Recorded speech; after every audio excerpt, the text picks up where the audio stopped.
I'm not gonna lie to you. I've been meaning to make a video on this new set for a while now, for a couple of days, obviously.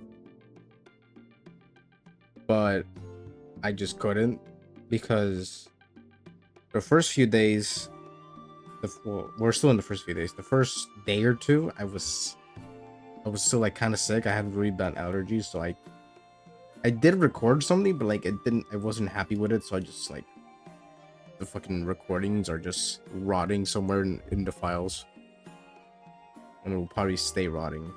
But also I've just been having fun, bro. Like I am currently, is this halfway? Is this halfway?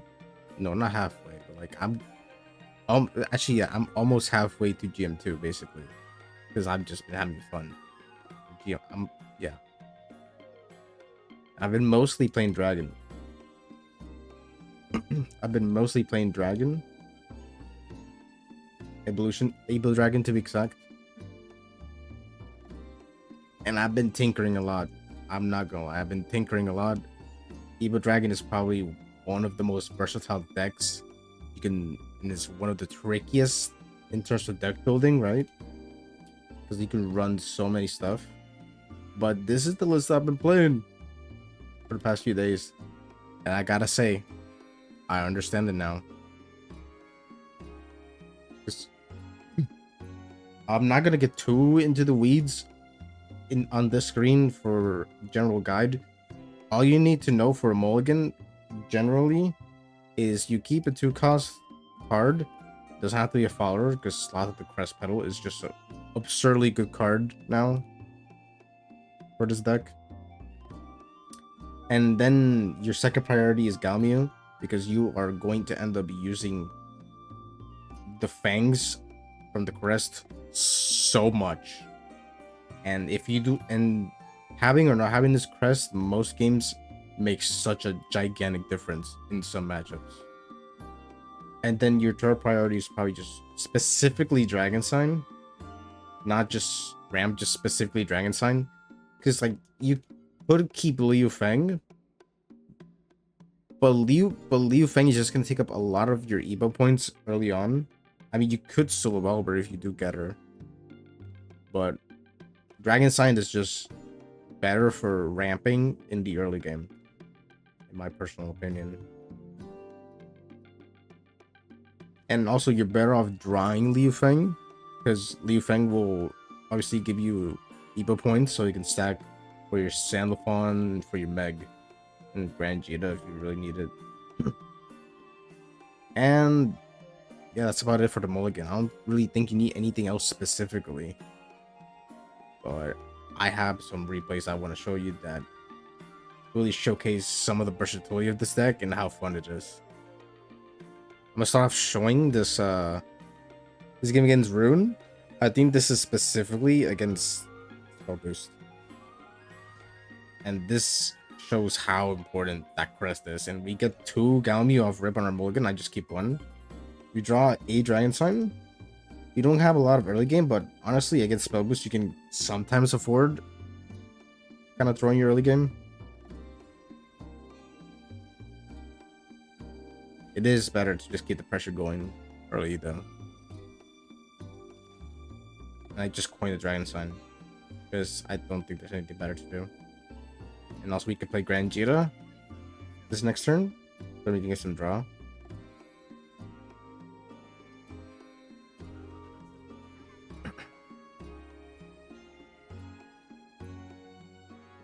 We drew draw Filene, which is going to be extremely important for this matchup too.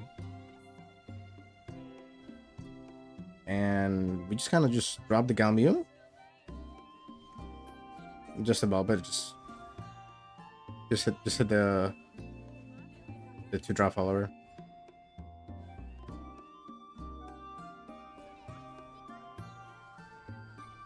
Play Anangria and Haiku Master.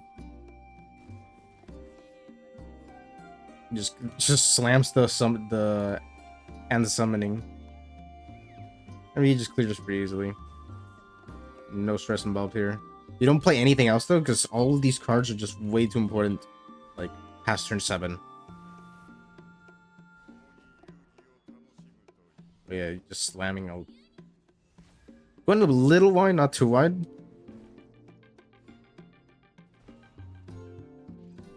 The objective here, though, is just not to use... Try our best not to use the Phylene spell until we absolutely need it.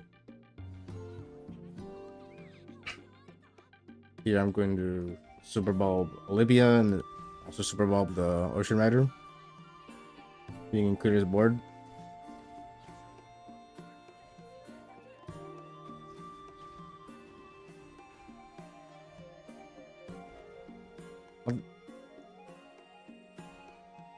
But yeah, we have to be very careful here. They actually use Wamdas here for clear instead of making a big board. Which regardless is so huge because one SIBO, getting rid of a SIBO and then not being for a gigantic board is so big.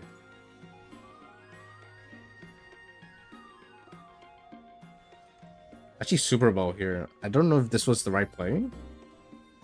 But either way, this keeps a board that's hard to deal with. I slot here just because I need the hand space, to be honest. Play Kuon. Kuon 310 for this deck is kind of rough. Especially bulbing the Celestial Shinigami because they know this SIBO point is so important for them. And at this point, we just have to start stacking Evo points. And we reached 6 here, so we're gonna get Sandalphon. We have to play one more follower though, so we don't overdraw. And I just played the Yubei, because at this point Yubei isn't really doing much for us. And that's the second one. The Haiku Master. And I believe they declined here. Yep.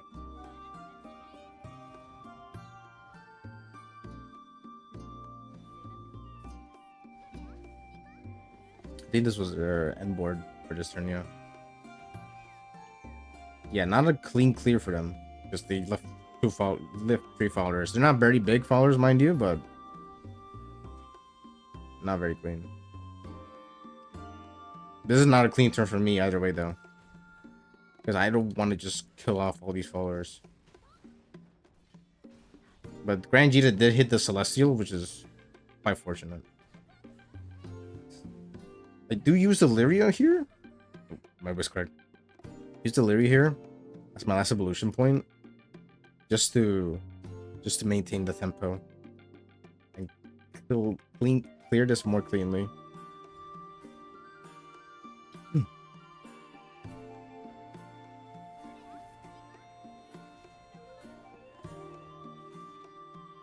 That's just kind of how you play against Spellboost. Wamdas. You just had to find ways to keep clearing these very wide boards. Yeah, the Haiku Master, and that's their end board because they kind of boardlock themselves here. But I don't think it's a big deal for them. Play Ernst here. And I have to use 3 of my fangs. No, I think I used 2 only. Yeah, I used 2 only because I want to... Again, you need to keep one of them.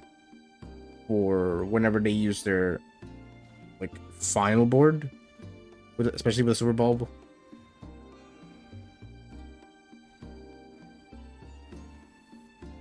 I believe this is the turn they actually finally use the Super Bulb. You just have to have a lot of patience against this matchup. Yeah, this is the Super Bowl turn, just trying to make big damage. Boop. Blaze Destroyer and Wamdas.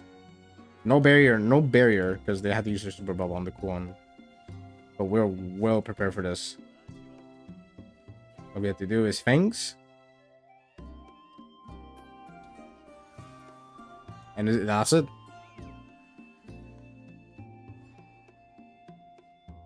And by this point, I didn't know they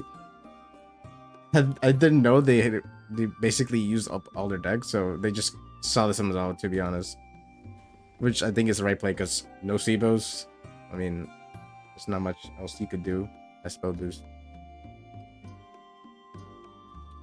Let me show you another game against Rune. This time it's against Dirt.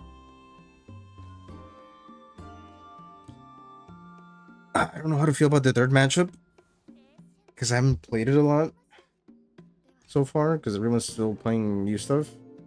But getting ramp is extremely huge for this matchup because the more you get to ramp, the harder it is for them to deal with your stuff, and it's much easier to deal with Norman.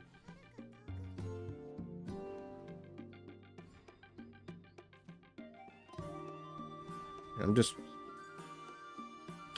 play the Phylene here. Oh, our hand is pretty stacked. Like, we're ready. This turn, instead of just trying to clear this, I just Dragon Sign. Like, whatever happens. I have Galmu if they play otherwise. But they didn't. They just... This turn, I decided to play Yubei and evolve her because I don't think playing Galmu into evolve here is a great play necessarily, especially on this turn. And second, I already have the second Yubei in my hand, which is probably the best target to discard because I want to keep everything else here in my hand.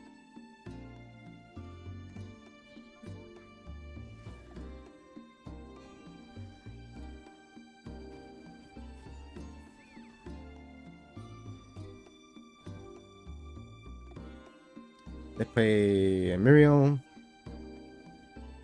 This is completely fine. We have a Galmu. Fortunately, that means we don't really get to take advantage of this last extra play point, but it is what it is. Because either way, we need to get her on the field. But also, this is just very good timing to play her. Because this was a very good timing to play her because if they played Norman, which, you know, I don't know if they had it or not. Either way would have been really risky because they only have 2 dirt anyway. If they played Norman here, like, they would have to trade the Norman into the Galmu. So it wouldn't have been a extremely big value play. Like, obviously you still have the golems, but like, you know, you stack dirt here. At this point, I just play Grand Jita, just draw. Play the Liu Feng, just get that ramp up. Ramp up and get the Evo up. The Skybound art up. That's what it's called. This Skybound art up. They bought Penelope. We all know what this means though. Extra dirt. Next turn is 8. We all know what's coming next.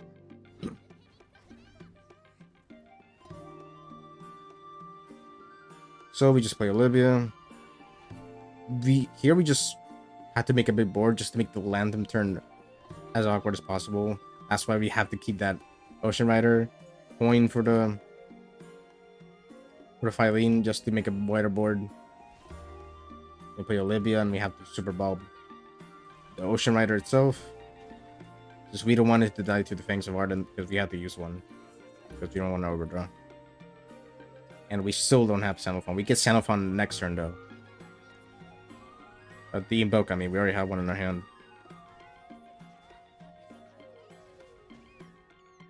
As you can see, two remain, and I could actually use one to get rid of the Super Bubble Anthem. I had to think about that really hard to remember during the game itself, but so this turn it was like, all right, we gotta just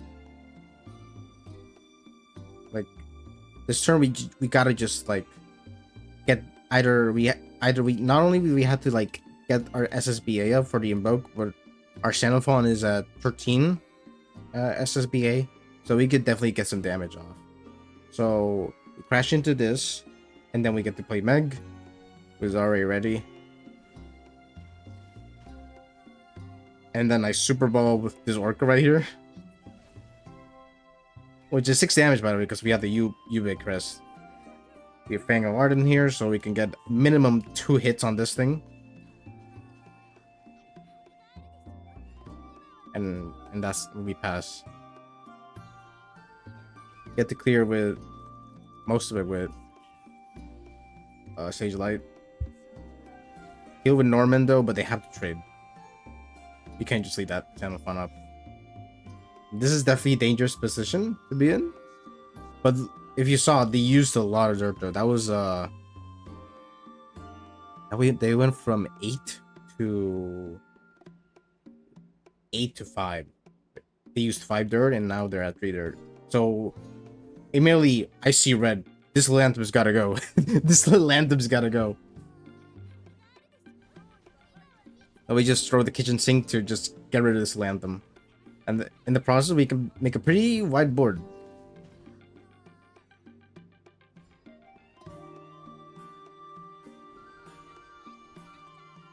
And now they just have to play for draw because their hand is kind of thin.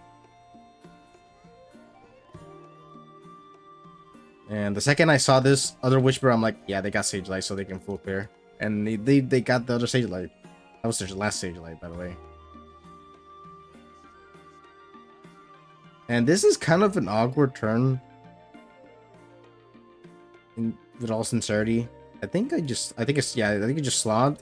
Because it's just a great card. We just clear. And we just start stacking our SBA so we can play Shadowverse as soon as possible. And also because their hand is so thin, I'm just like, all right, we got 2 White Frost now because I put this finally up. Just send it. Just send it and make this guy's life miserable.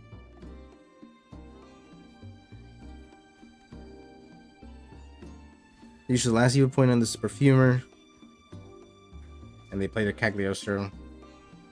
I was scared that this Cagliostro had SSBA, but they didn't. So no crest.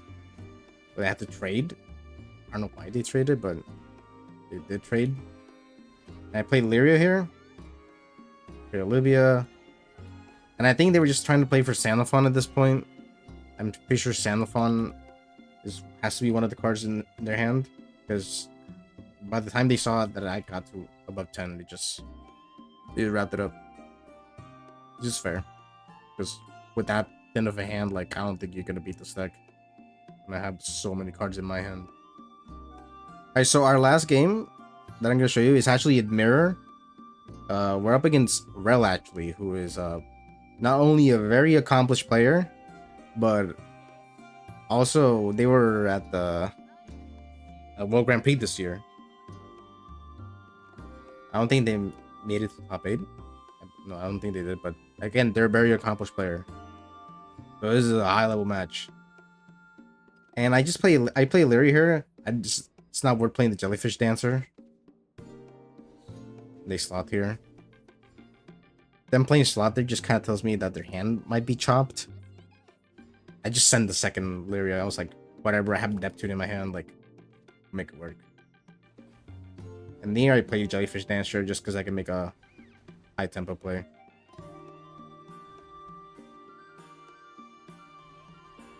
I play Liu Feng.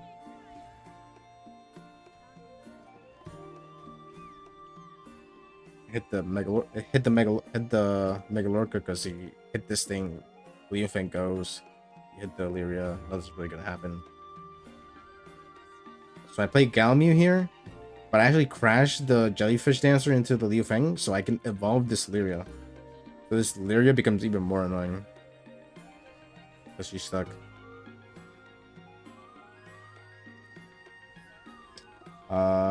He plays Neptune, which is, I think, probably the right play. He does keep it up because there's not really a lot of point into trying to kill this Lyria because she's just gonna stay anyway. So I guess this is a correct play. I get a lucky slot though, and the Neptune goes. I would have loved to keep this Ocean Rider for turn 7, but like, look at the rest of my hand, dog. Like, I might as well just play it. So by this turn, I'm low-key kind of scared. Like, Neptune is my best play, but I would have liked to see Olivia here. They actually Sibo the Yubei. Yeah, kind of indicates me this is kind of dire. For him, Loki. And I do draw the Olivia. This is very fortunate. I mean, it wasn't a bad spot regardless, but this just kind of extends our lead more. Here, I actually decide to bulb the Ocean Rider that's stuck. Just to keep chipping away at him. I'm not really scared of this Grand Jade either, because he has so many low Evo points, and I know in some word of advice for anyone who's trying to play this deck, your last Evo point is so big. Like, your last Evo point will determine if you win or lose a game. So you have to be really careful how you use this last Evo.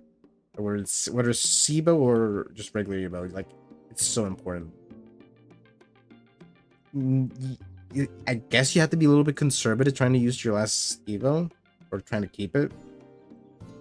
But you just have to, like, be smart about it. Like, your SIBO or Evo, your last one, has to be like a very high value one.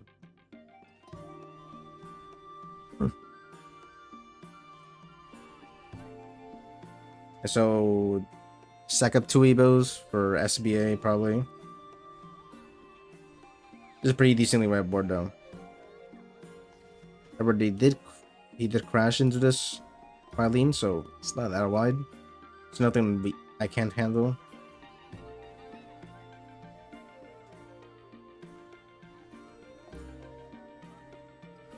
So we played Jellyfish Dancer so we can have the Megalorca. But we actually played the Liu Fang here because as I show you, there is a line where we just keep all 3. Like so. And just trying to maintain tempo. Not trying to have weak turns.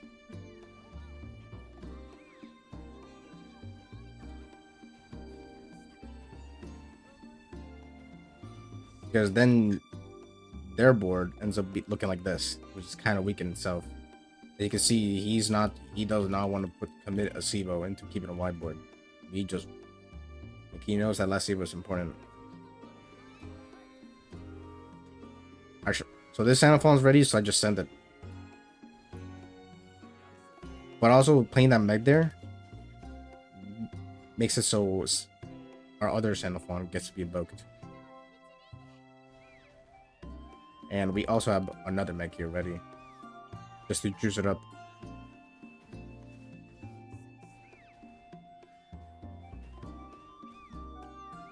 I have to use a lot of Orcas, which he had in his hand.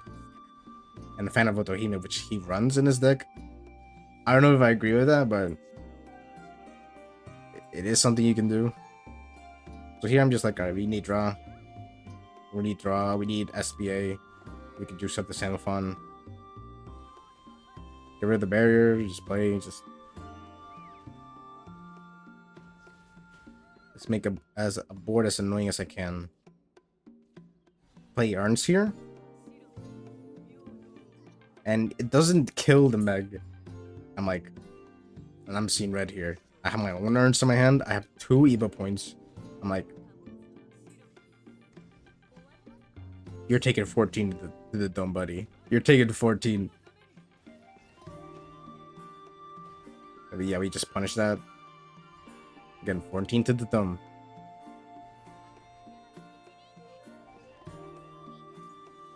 And they follow in here as their last Evo. I mean, gotta do what you gotta do, especially when you have an Intimidate follower here. This deck really does struggle with Intimidate. So I understand completely the play here. Unfortunately though, our Sandalphon is juiced. So it's all about just, you know, playing the Filing spell, just clearing and just wrap it up. A pretty fun deck, all things considered. Very fun deck. I've been enjoying this deck so much, guys. You would not believe it. I think if you haven't given this deck a shot, it's way more fun than Dirt. It's just, I love this deck, man. Alright, that's about it. See you.